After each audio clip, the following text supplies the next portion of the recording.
सलाम शलोम खुदा खुदा एलोहिम की सलामती आपके साथ हो, उसी का पाक पवित्र हाथ आप सबके घरानों पे कलीसियाओं पे बना रहे, आमीन।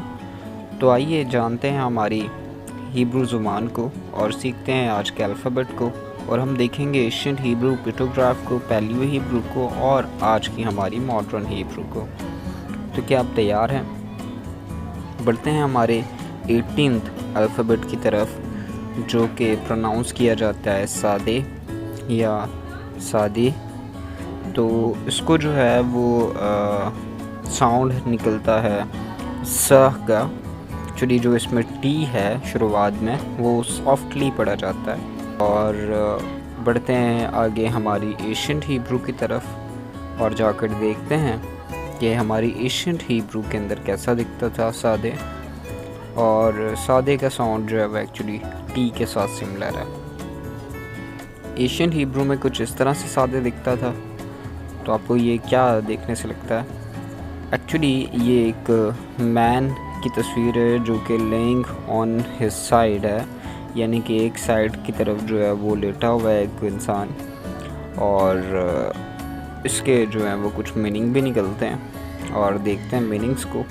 तो फर्स्ट मीनिंग जो है वो है Hunt, secondly just, righteous, desire, need और जर्नी।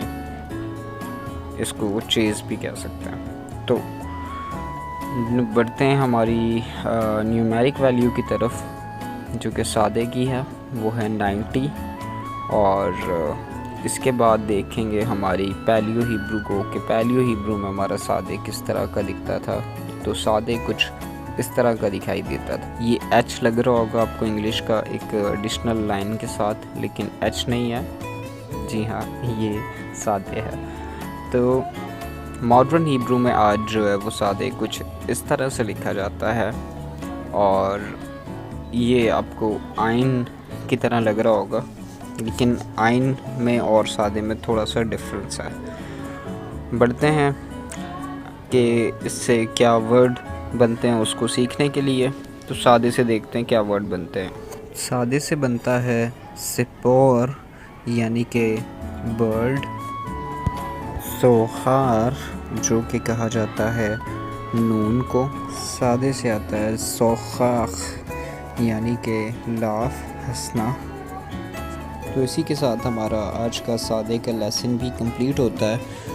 और हमने देखा कि हमारा सादे एशियंट हिब्रू के अंदर कैसा दिखता था, पैलियो में कैसा दिखता था, और आज की हमारी मॉडर्न हिब्रू में किस तरह से लिखा जाता है। और इसी के साथ हमने 3 वर्ड्स भी सीख लिए हैं। और मैं मिलता हूँ आपको नेक्स्ट वीडियो के अंदर।